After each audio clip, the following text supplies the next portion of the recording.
So this summer represents 20 years since 1997, when we went through all that pain and hard work and toil to get that incredibly elusive collective bargaining agreement. Yeah, the mood was really different. It was quite cold. Players to boards, both state and CA. It was a really fractious time in Australian cricket.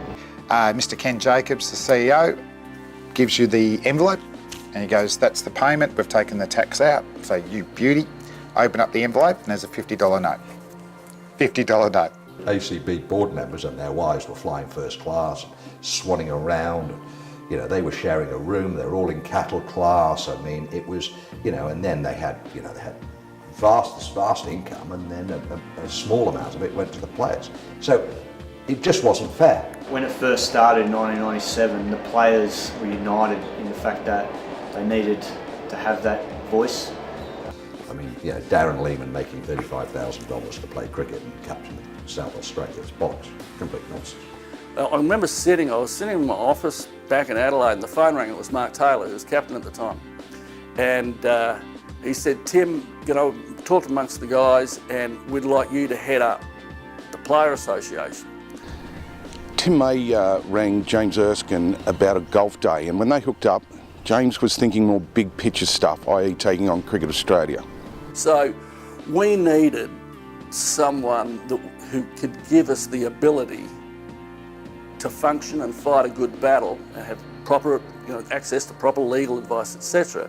Someone who would basically bankroll us and also to deliver a certain standard of expertise. We're a young association.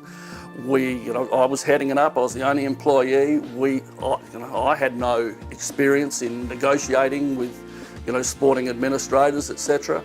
Got it. I was in the Easter weekend at Port Douglas, and my mobile goes, and it's Tim May.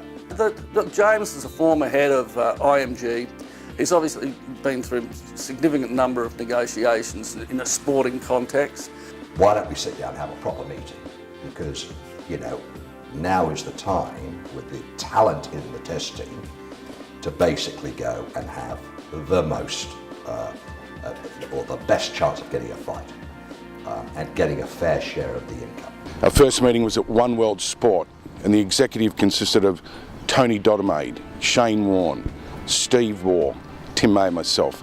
All different type characters, all with different roles. For me, I was just sort of the one solo employee. They were just wonderful support. Like, it was a tough time. We had that meeting and SEL turned up with James Erskine, Basil Scafidis, David Cope, and Graham Halbish was there as well. I remember James giving a talk and saying, hang on, you're the national team of this country. You make people feel good. You inspire people over summer.